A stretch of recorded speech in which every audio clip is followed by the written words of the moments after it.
Thank you all for joining us today. We're just going to get started in a couple minutes as the webinar populates.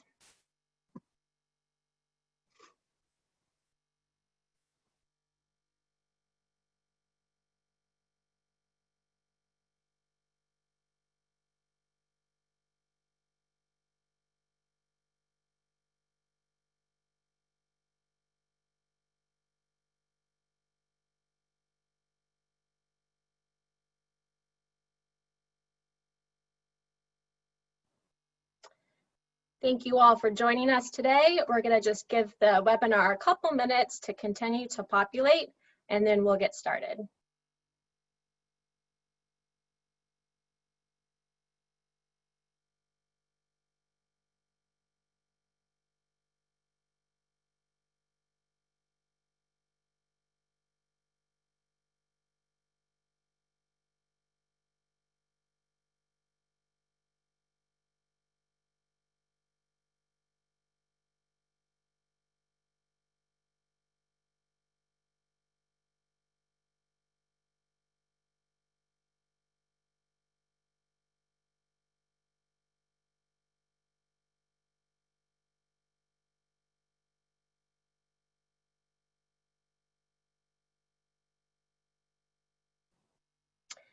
Thanks everyone for joining us today. We are almost ready to get started. We just have a few more, probably about a minute left before the webinar is fully populated.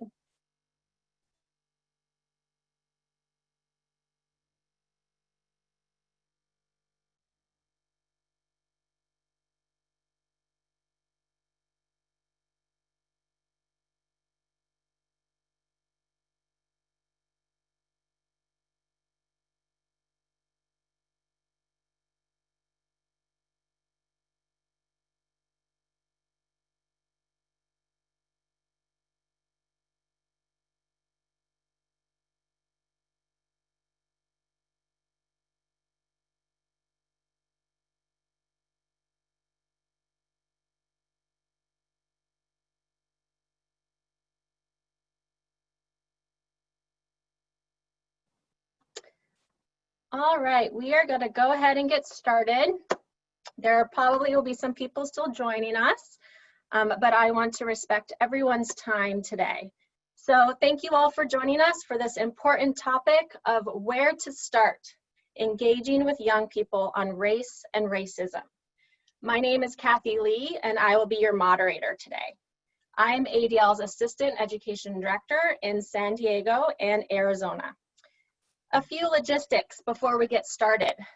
So please take note of the chat button on the bottom right of your screen.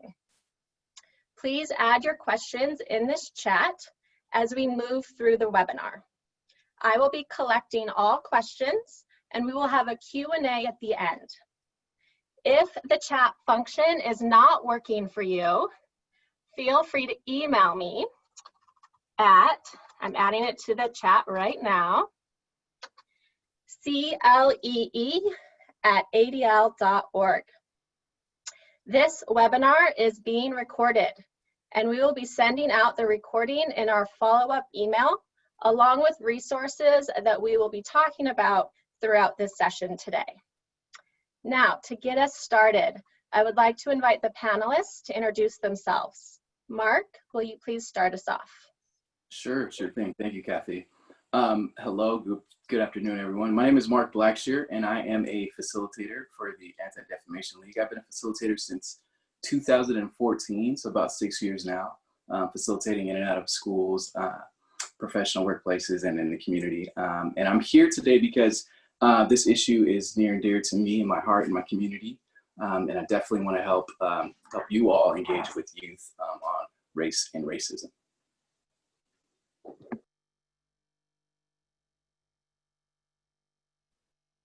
Thank you, Mark. My name is Kat Sandico. I'm the Education Director in the Nevada region.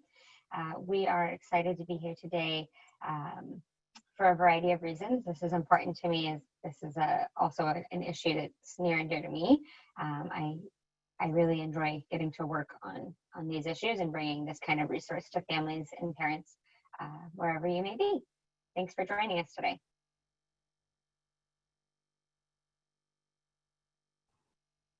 Hi, everyone. I am Keisha. I am the Assistant Regional Director in the Arizona office.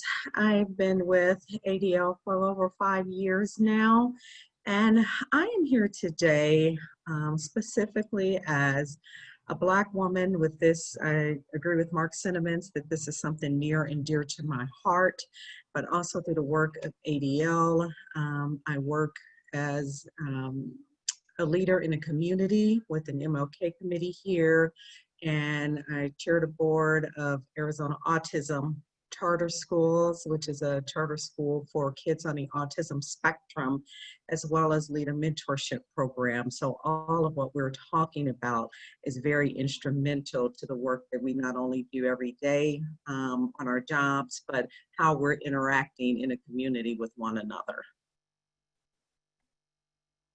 Thank you, Keisha. Hello, everyone. My name is Kelsey Greenberg Young. I'm the Education Director for the San Diego ADL office. I have been with the ADL since 2016. And I'm here today as a white woman, because as a white woman, I recognize that it is my responsibility to take every opportunity I can to help tear apart the systems of racism that we see at play in this country. And that leads us to why we're here today. We're here today because on May 25th, George Floyd, an African-American man, died while being arrested by the police. And his murder has sparked outrage and a demand for action against systematic racism in every state. We are here today because starting these conversations about race and racism with young people doesn't always feel easy, but we have to start. We have to start no matter how easy or hard it may be. And we hope that with this conversation, we will leave you with a few tools and a few ideas to do so. And that as individuals, you're going to keep these conversations going. So in this hour, we will be sharing a few things with you. One, we're going to share a little bit about ADL and why this topic is so important to us as an organization. We are going to share some key terms with you that help us all be on the same page to make sure that when we are talking about race and racism, we have a common language. We will be reviewing some key considerations for talking about these issues with young people, young and older kids. And we're going to model some questions for you to be able to start this conversation, and we'll actually be asking you to engage in those questions with us, reflecting via the chat feature. And of course, as Kathy shared, at the end, we will be doing some Q&A. But let's start by talking about the ADL.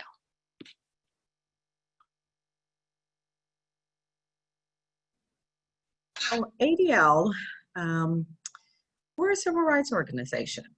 We're established in 1913, so we're over 107 years old, and established for a choice, really a force of change and a champion for our nation's values, as you can see there. Our mission is a dual mission.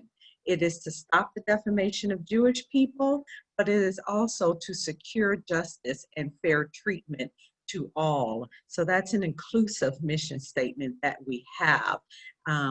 We operate out of 26 offices in the US and abroad, and we do our work through various measures, through our, next slide, through our civil rights legislation, where we advocate for laws and things against hate and against bigotry, really. We're out there with community engagement, free speech. These are some of the things that we advocate for. Marriage equality, immigration reform, religious freedom, voting rights, criminal justice reform, hate crimes legislation. We do a lot of things out there. We're partnering with organizations in the community to make sure that their voices are heard. And we also do work with law enforcement in teaching them about hate crimes and what hate crimes is, and trying to learn from them so we can advocate better as well for the laws out there. So ADL is here for the community in many ways, more than what a lot of people think that we are here for.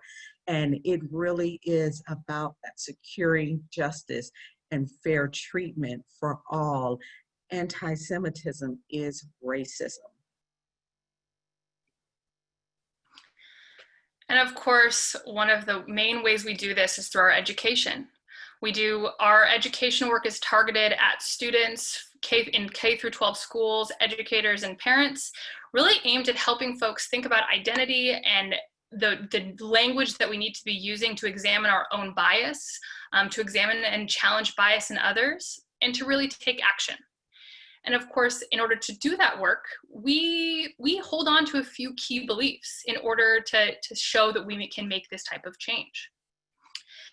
And of those key beliefs, the number one thing I'd like you to know, Kat, next slide, please, is that at ADL, we believe that bias is universal. Bias is not something that is about good people or bad people. It is about all people. It is something that is ingrained in everyone from a very young age. And in order to undo that bias, to understand that bias in a new way, and to decide to interact with it in a way that uplifts and secures that justice that Keisha mentioned, we have to recognize that changing it is a process. It is not something that will happen overnight. We are in a marathon, not a sprint. And doing this work involves recognizing the diversity of our experiences, the diversity of our backgrounds, and the diversity of the folks that we work with in the room is a strength to this work. And if we know that bias is universal and that bias is something that is ingrained in us at a very young age, we recognize that means that our prejudices are learned. But if our prejudices are learned, that means that they can also be challenged and overcome. And to start us off with that today, we're going to be talking about a few key things we want us all to understand as we start that process together and with the young people in our lives. Kat? Thank you, Kelsey. So today, like Kelsey mentioned, we are going to be going over a few key terms here, and I'll be providing a few examples. Just as a reminder, we will have a question and answer portion at the end. So if you have any questions about this, please feel free to throw them in the chat and we will answer them towards the end of this call. So one of the reasons why we focus on developing a common language like you see here is that it's so important to have a solid base of what these words mean when you are having a conversation with a child, a student, an adult friend, what have you, because everyone does need to be on the same page when you are using these terms. So let's go ahead and dive in. The first term that we're going to see here is implicit bias.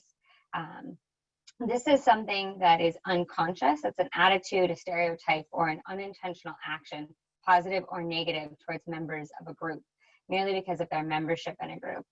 One of the easiest to explain examples is the association of peanut butter to jelly, right? We all think when you hear the word peanut butter, you think peanut butter and jelly sandwich. It's something that you don't think too much about, but it's there. It's ingrained in your thought processes and the choices that you make. The next word that we're going to look at is privilege.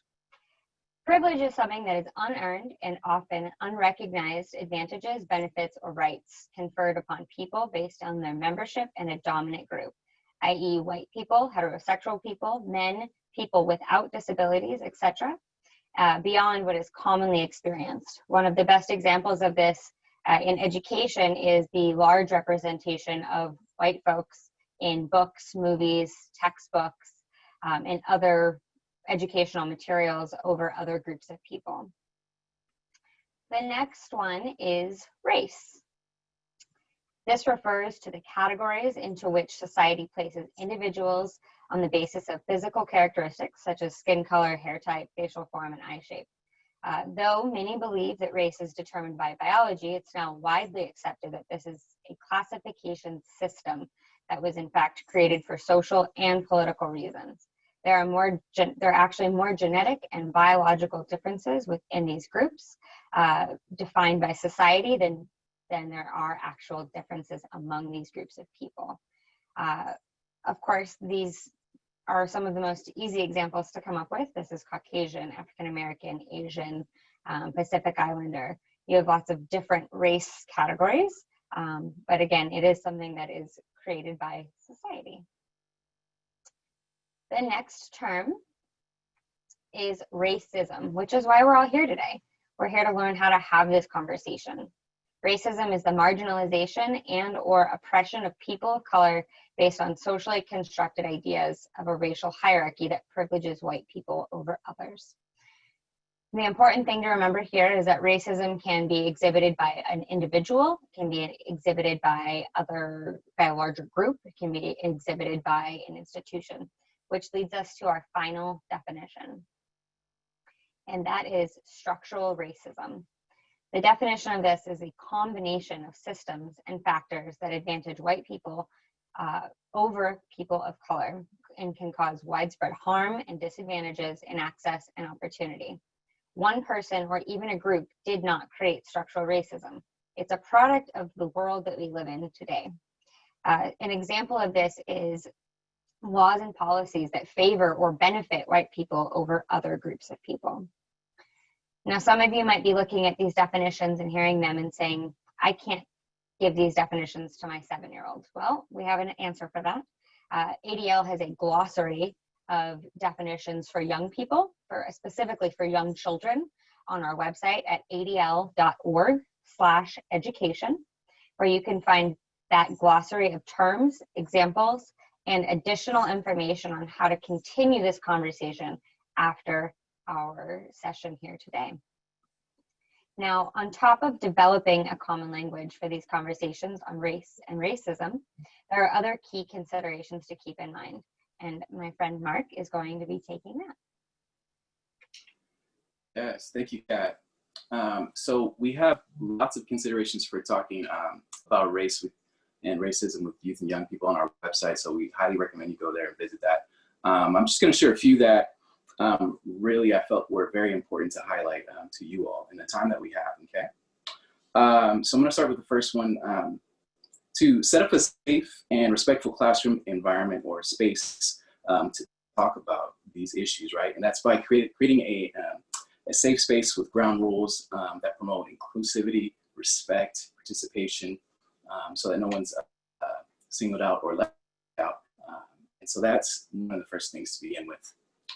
Connecting the past to the present, because racism has such a deep root in the United States, from slavery to Jim Crow to segregation.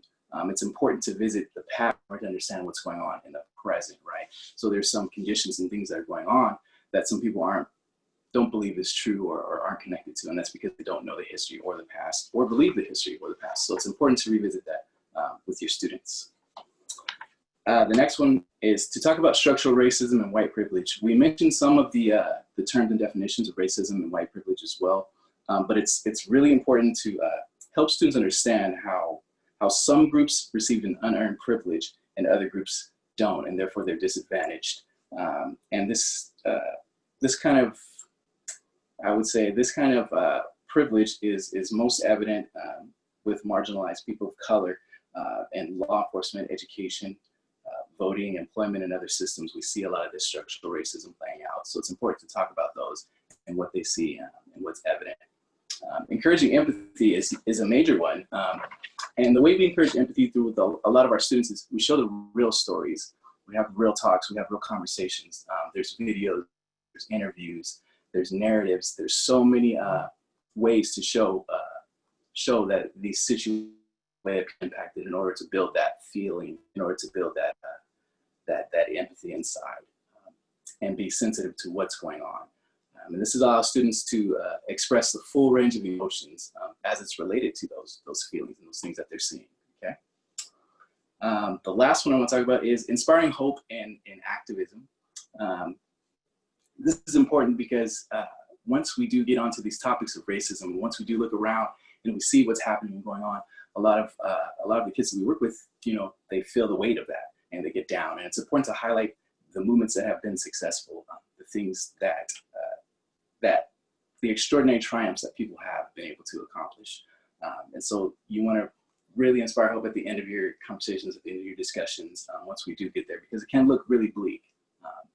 So as it relates to talking with younger children, so let's say they are below the age of about 8 years old, I'd say 8 years old and under, we want to help these children recognize that there are differences.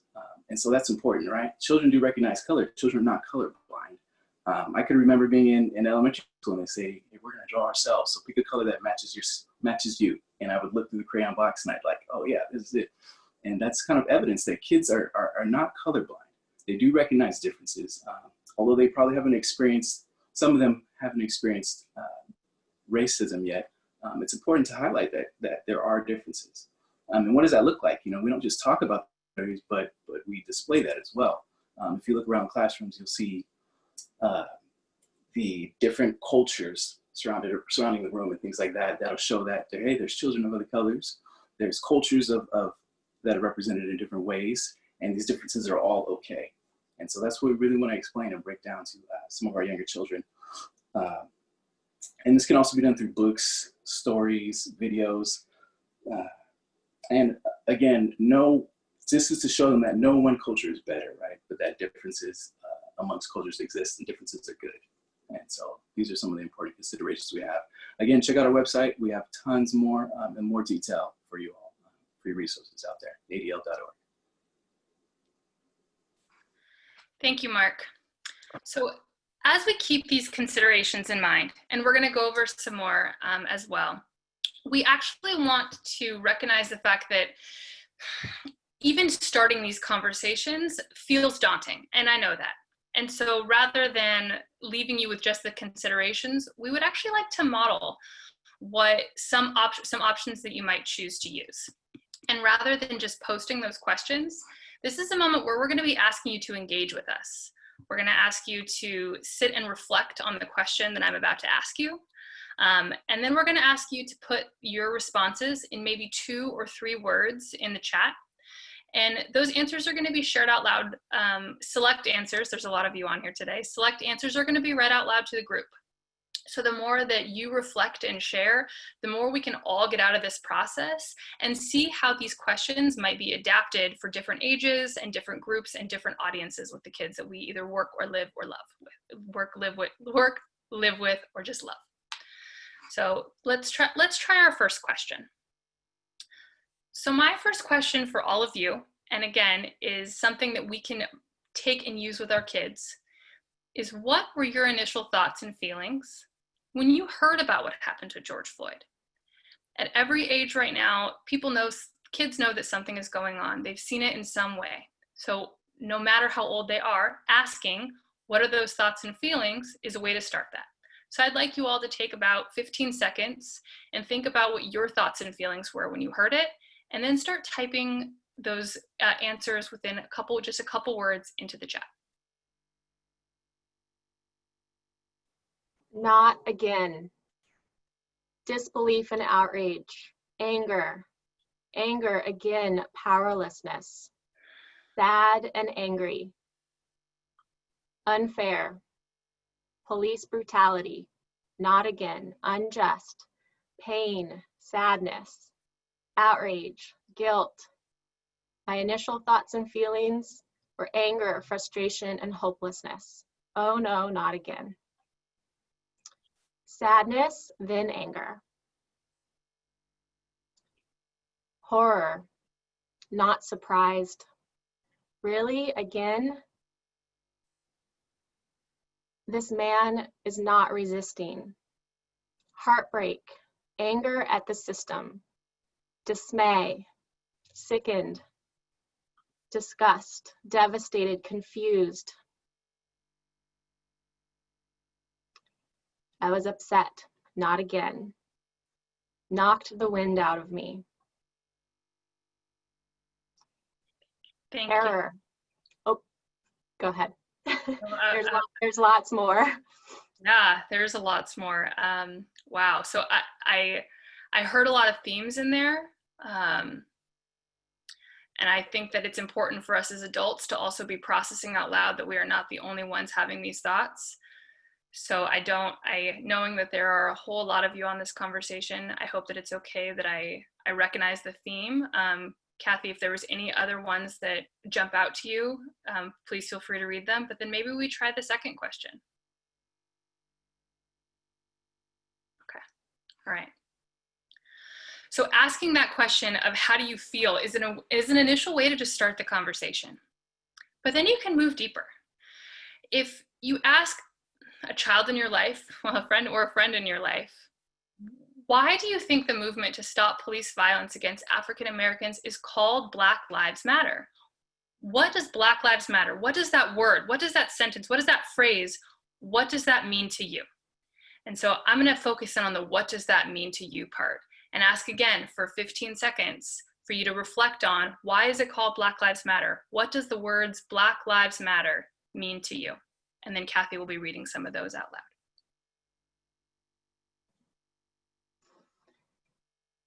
They are human too. It matters as much as my own life. They're coming in so fast, it's hard to, it's hard to keep up. Okay, equality, equity.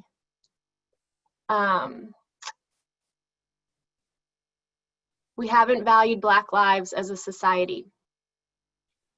Change perception. Black lives are human lives. Please hear us. It is as if a house is on fire. When the fire department arrives, that house matters. We are being treated unfairly. Attention, we need help now. It's urgent. They deserve the same rights as me. Justice. They're the lives that are being affected. Lack of freedom for people of color.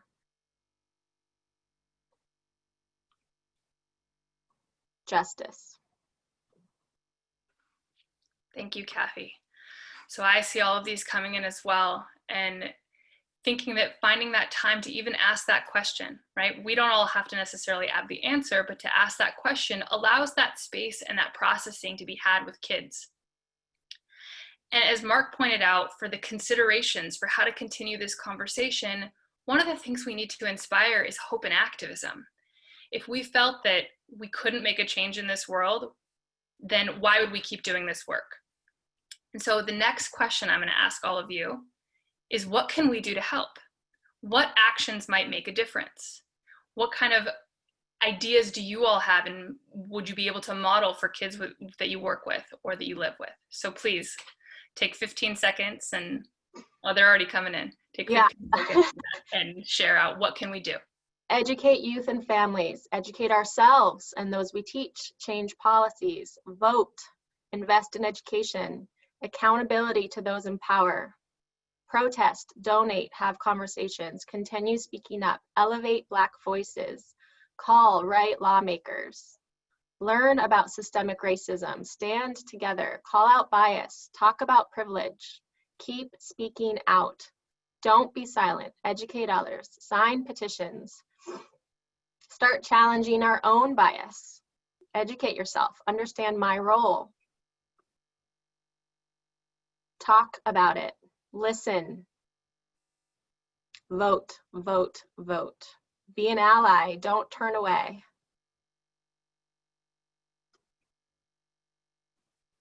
Thank you. So as we explore these actions, and as we ask that question to students from any age, Mark, I hope it's okay to share, maybe I can ask you to share actually about those letters that you received from those kids. Would you be able to just share that a little bit, the drawings? Yes, definitely. I'm grabbing two of them right now. So I received, that's for the couple letters. The other one I have it's on my phone, but so here's a couple right here. And these were just a little bit of guided, what do you want to say to Mark, or what do you want to say to, a Black man? And I can only guess what they're saying, but I feel it, I feel the love, I feel the emotion. And I have another one that is one of the family friends. She's about 6 years old, just 27. She gave me a Wakanda Forever, and she wrote, it's like WKND, and the bottom is FRRV, and she's spelling it out, but you can see it's a stick figure with two hands like this, and to her it seems like it's a Black Panther Part 2. To her, it's a war going, not a war, but it's a struggle going on, and I really take these to heart, and I really felt them, and I feel like other kids those ages can do the same thing. You know, have a piece that you want to share with somebody to let them know that you're thinking about them, you care about them, in case society's telling them that they're not cared about, or in case they feel like they're not cared about. Thank you. So when we talk about young people, we know that young people is a range. So I really appreciated Mark sharing the art with me, because at that age, art is a way to express those feelings and be able to share the things they want to do. And as we get older and we work with older kids, we have some other things that we could suggest to them, although while you're exploring and listening to them. And what I heard from all of you are most of these things, which is, first of all, talk about what happened. Don't turn away. Make sure that this information is out there and being shared, and that the conversation doesn't stop. And of course, we have to learn more.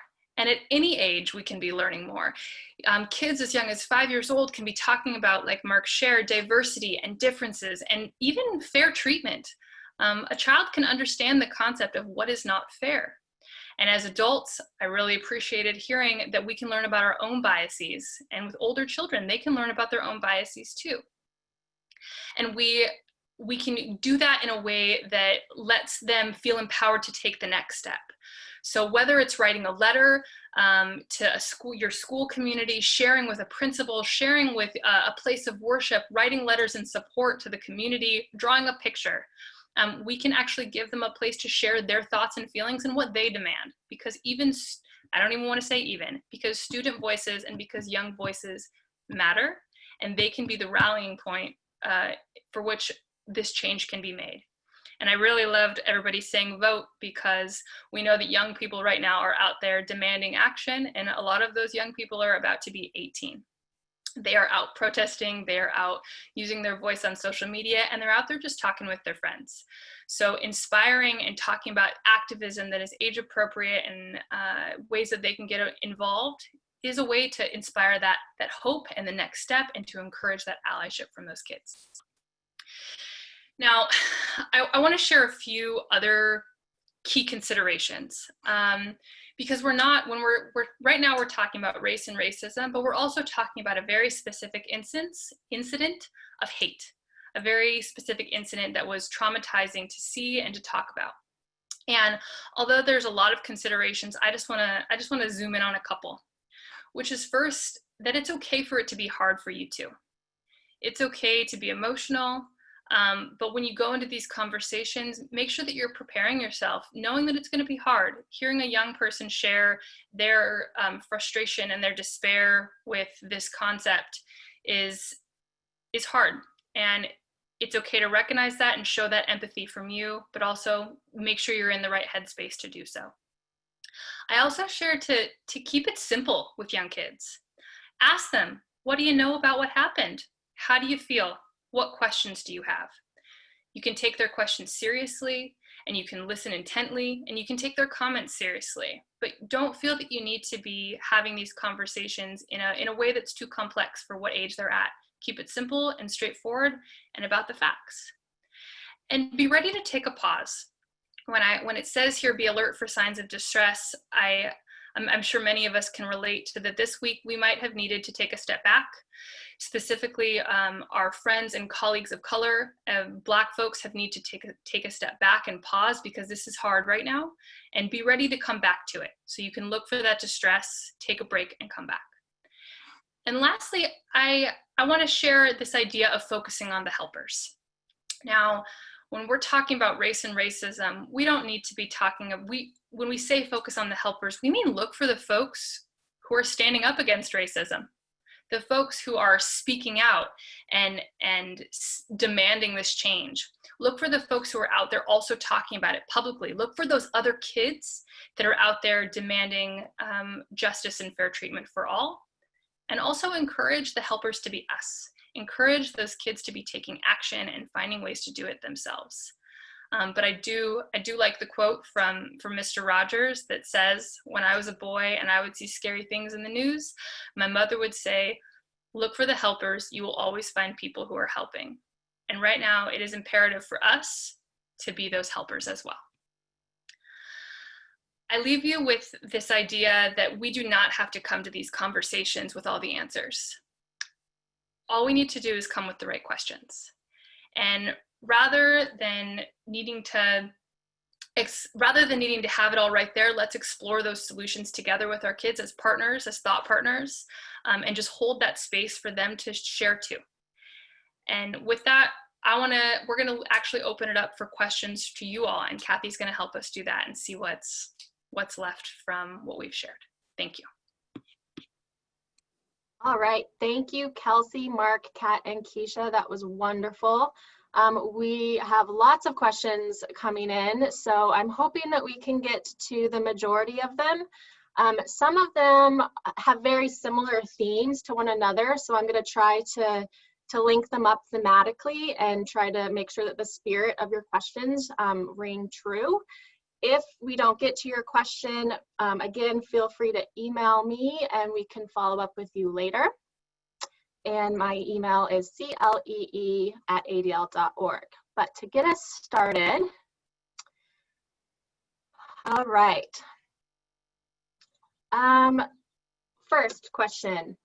Do you have a list of recommended read aloud books for elementary school kids to teach about racism? And to go along with the recommended books for elementary age school students, what programs have you seen implemented at the elementary school level that have had great success?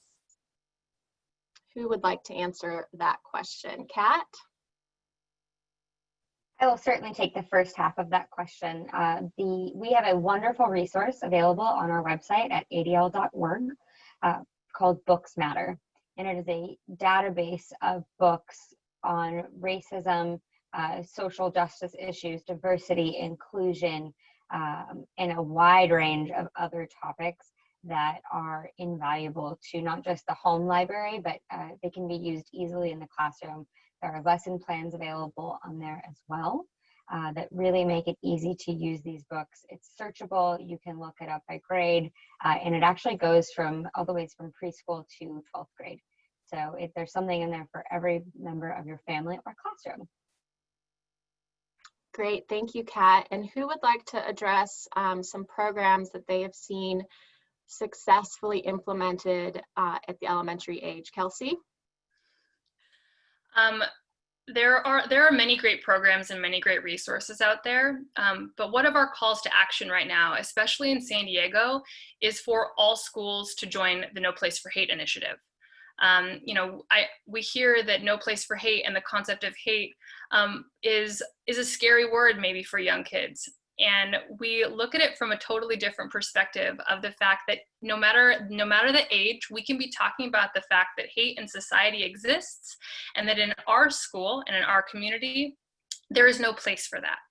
And so we had over 76 schools here in San Diego designated as no place for hate schools this year, also many in Las Vegas and many in Arizona, and many of them are elementary schools. Looking at the things that Mark shared earlier, talking about diversity and differences and respect, and using those books that are either on the ADL website or on a variety of different resources that we will also be sending out as well.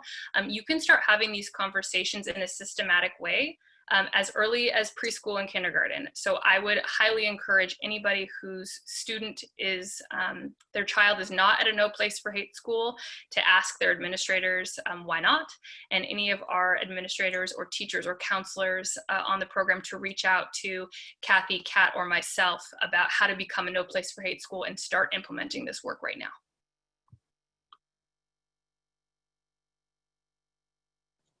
All right, great, thank you. Okay, so our next question is, what should we do if there's an incident of hate or racism at my child's school or within the community? What's the next step? I'll take that one.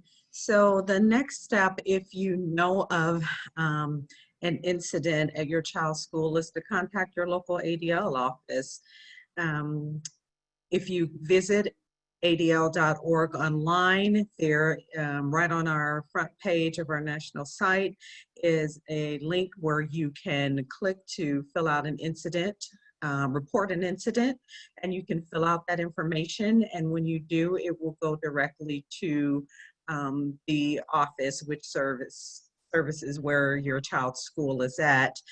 You can also contact us if you don't have immediate access online to fill out that incident report form. You certainly can give our office a call, email us, contact us. I get people contacting me through Facebook and Twitter DMs. I will redirect them to the incident reporting form, but we'd rather you get the message to us whichever way you can, and we can work with them. Yeah, if I may add to that too, I would say immediately also you want to document that, when it happened, where it happened, who was involved as well. This way that'll add to your report as well. Go ahead, Chris. I would like to add for our folks that are part of school communities that when these incidents get either reported or brought up to you, one of the most important things we ask is for it to be addressed with the whole school community. So rather than thinking about it as an isolated incident between 2 children or 5 children or 10 children, and I say children loosely because they may be young adults, know that it doesn't happen in a bubble. And so we have a resource and steps to take that are about working with those individuals and then taking the message and the concept out to the rest of the school in order for everybody to process it and for everybody to address the topic at hand, whatever kind of hate-based incident it was, and to move forward as allies and activists against it. Great, thank you. I have one more thing, Kathy, sorry. When you do, if it's something that your child witnessed or you're getting secondhand and it didn't happen to your child specifically, but it did another child, we can look into that, but we encourage you to also, if you can, have that parent contact us as well. There's only so much that we can do. If it's not your child, the school is not going to talk to us specifically about another child. So please, if you can, to have that parent, or even if it's high school, it could be college, but have them contact us as well. Okay, great. Thank you all. So I'm going to read one comment that was put into our chat. Let's see. I'm watching this with my 11-year-old, and she would like to say that a lot of books that are out there are childish picture books, where the author makes it a big effort to give the picture that everything is okay.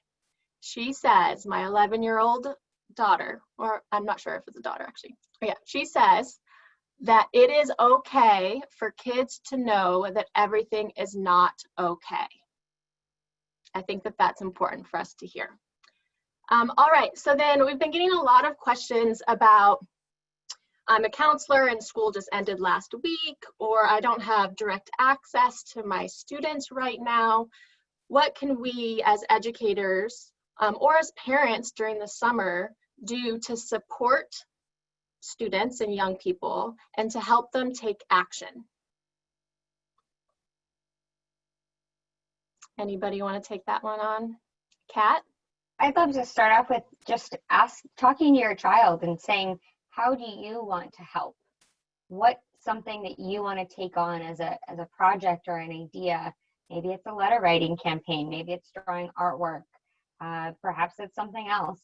But let your child lead that conversation. You can of course help with the creation of ideas, but really let your child or your students in the fall come up with what they think is going to be the most effective for themselves.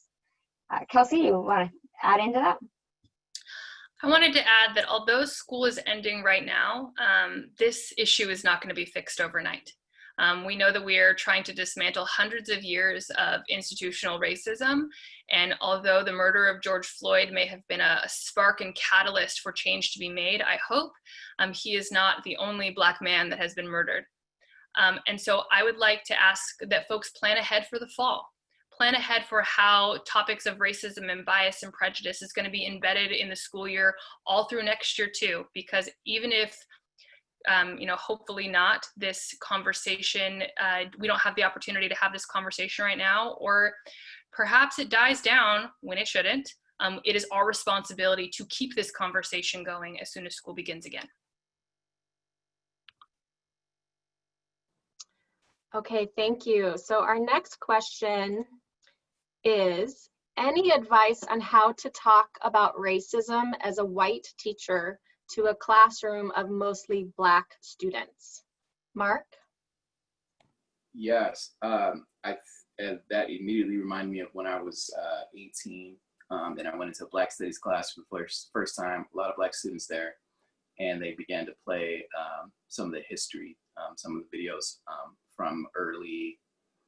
I want to say the videos were from segregation, in times of segregation, right after Jim Crow, and then we also got to hear some audio of some of the slave narratives as well, and that really sparked a whole lot of thought about this issue of racism in America.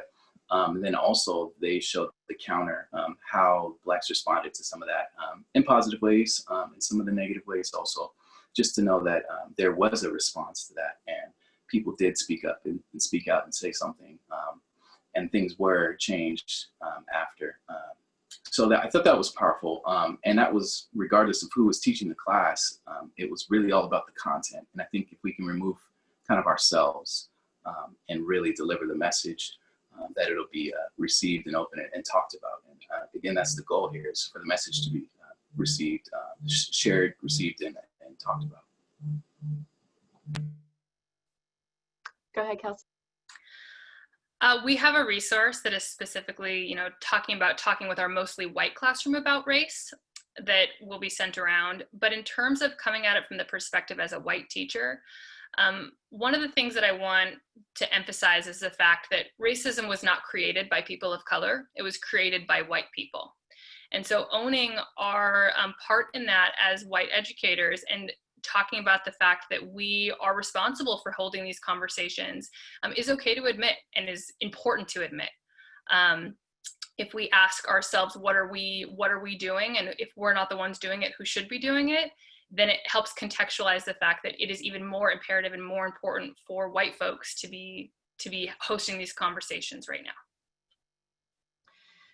Great, and that kind of brings us into our next theme of questions.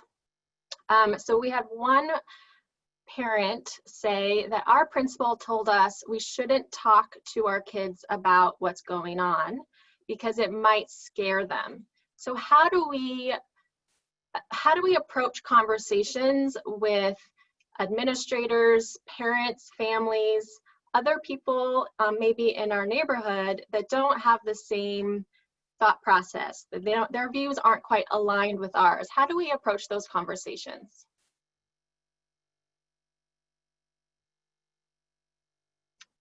Kelsey, thank you for being brave. I hope that part of what you heard from us today is the fact that we don't need to be providing all the information to kids. We need to be asking them questions. And what I mentioned about things not being in a bubble, even young kids know something is going on right now, and talking to them factually and at their level is okay. I wouldn't, it's not like you'd be showing this video of George Floyd being murdered to a young child, but you could explain that a Black man was killed because he was Black, and then have a conversation about injustice and why is that fair, and ask them to answer it themselves. And I think in terms of having that conversation with schools, principals, teachers, and administrators, I think the message is there about the fact that by pretending hate does not exist, even for our young kids, it's a disservice.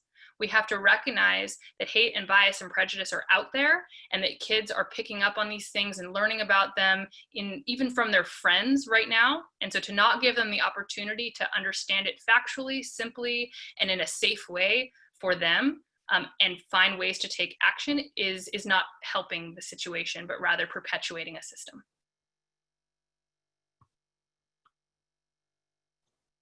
Great, thank you.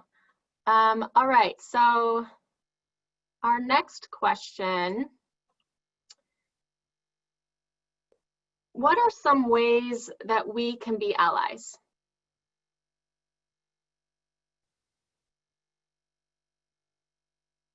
Kat? There we go. I think one of the most important ways that we can be allies is to stand up for one another. When you hear or see an injustice, stand up in a way that promotes ending that idea. Encourage your neighbors to vote. Encourage your family members to have these conversations, even if they're uncomfortable. But also standing side by side with those marginalized or oppressed groups of people, and truly being an ally in a protest if that's something that you're comfortable with. And again, having the conversation alone with your family and with your friends is a form of being an ally as well. Promoting the idea that we can change our thought process about other groups of people. Kelsey? I think another very important thing for us to remember about allyship is the fact that we should be listening to the target of whatever oppression, marginalization, or targeting is happening. So when we're talking with very young kids about instances on their campus, we tell them to, what does the target need? And so right now, especially as white allies, we should be looking and reading about what the Black community and Black organizations are asking of us, and taking that cue from there. Great, thank you. So here's a specific question.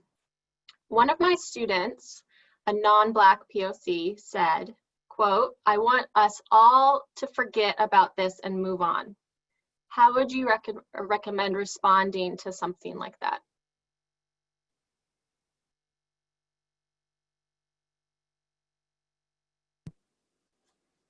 And I'm sure this person probably asked their student, why do you feel that way? You know, what could be, sorry about that, my battery. What could be making you feel this way, or saying this, or thinking this way? Yeah. Kelsey, like you're about to say. I think you took the words right out of my mouth, Mark, that ask the question, turn it back into a conversation, because diving deeper into that is going to get you somewhere. And the idea that we all would be forgetting from our past and our history is something that we can be tackling within a whole bunch of avenues within our school system. We learn about history in our past to learn from those past mistakes and to try and do better.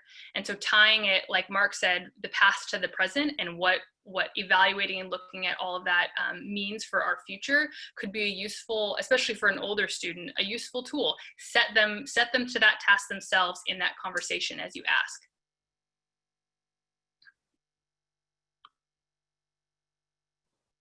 All right, thank you, Kelsey and Mark. Here's another specific question about, so this person says, my first grade student asked, when is this all going to end? How can I answer this? Kat, and then Keisha. I think it's important, and especially with younger students in first grade, to ask those open-ended questions and to have an honest conversation, to say that this has been going on for longer than you've been around, and it will continue to go on until we all come together to help end this, and give that child the opportunity to craft some of their own ideas on how to maybe create change within their community or their school or even at home. But again, really going back to that open-ended question thought process of, it's not going to just end with one action or on one day. It's not like a holiday, unfortunately. So I would actually, with their first grader, when they say, when is all this going to end? I would ask them, what is all of this? Find out exactly what is it that they are understanding this to be, and then take that question from there. Because like Kat said, it's been going on for a long time, but you have to break it down for that first grader to understand that. Before you can break it down, you have to get a better understanding of what it is that they're talking about. Good point, Keisha. Thank you so much. All right, so here's another question. In my first grade classroom, someone, quote, said, I don't hate Black people, I just don't like them because they're mean, end quote. I think this was a response to the Black child being more challenging of authority than many of the Asian kids in the classroom. How can I talk about cultural differences around authority with little ones? How would I better respond?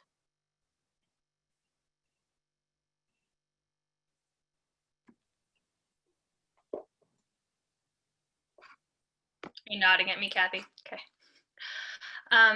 One of the tools that we always offer that I think works with every age, I really do, if you can engage in this conversation, is to respond with, are you talking about somebody in particular, or are you talking about the whole group? And I think you wouldn't even add the second part at this age level. Are you talking about somebody in particular?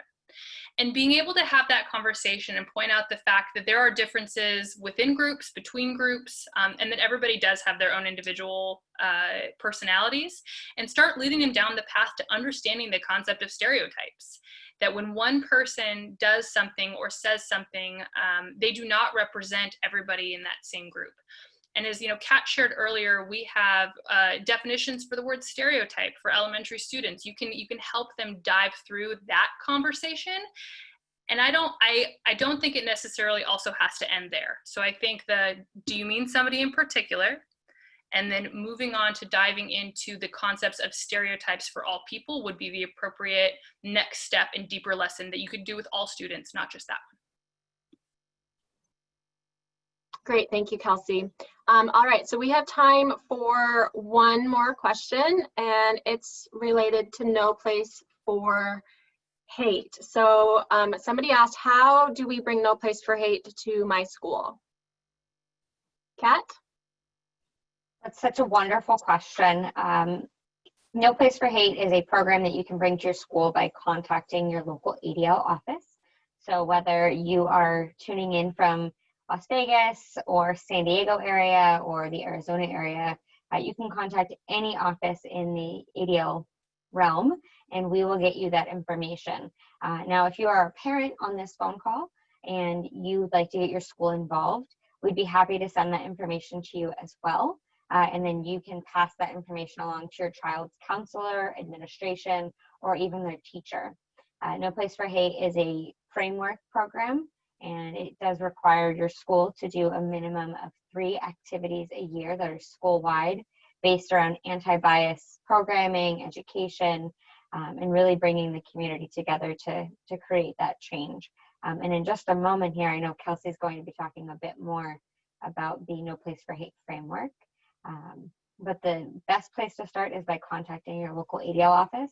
If you don't get that information directly from this call today, you can go to adl.org, and there is a link on that website to all of the contact information for every regional office that we have across the country. Yeah, I think I won't belabor the point, but we do have 2 minutes left, and we're being mindful of everyone's time. There was a lot of great questions in the chat. There was comments about the fact that we needed to dive deeper into some of this stuff. This was an hour. This was the start. This is not a here-all, end-all, and we're asking you all to be a part of this conversation with us, to take up the challenge, to be diving into this with your students at schools, to be diving into this with your kids over the summer. And I ask you not even to wait just for No Place for Hate in the fall. So although, yes, please make sure your school is a No Place for Hate school, Kat, maybe you can just briefly zoom through the fact that we have resources for you to have these conversations now. Again, this is about No Place for Hate, the fact that it is a real partnership and framework that will help, that we want to help schools continue this conversation all year long. But on our website, we do have that book list called Books Matter. You can go to the next slide, Kat. We have lesson plans that teachers can start using to plan these conversations in the fall. We have resources for parents on topics of bullying, but topics of bias. Even having conversations about identity-based bullying right now is a way to have that conversation with young kids. Talking about why somebody is being treated a certain way, picked on, teased, or what have you because of a physical characteristic that identifies them as part of a racial group. And we have table talk conversations. So the last one, Kat. These are discussion guides meant for families. And although they say an age range of 7 and up, 11 and up, what have you, as we tried to talk about today, you can adjust some of these questions to just allow for that open conversation with your students, with your friends, with your families, around the dinner table or wherever might be the best place for you, on all topics of bias and bigotry. And especially right now, it is important for us to be talking about racism toward the Black community in particular. So we'll make sure to send out our table talks specifically on how to talk about George Floyd and his murder.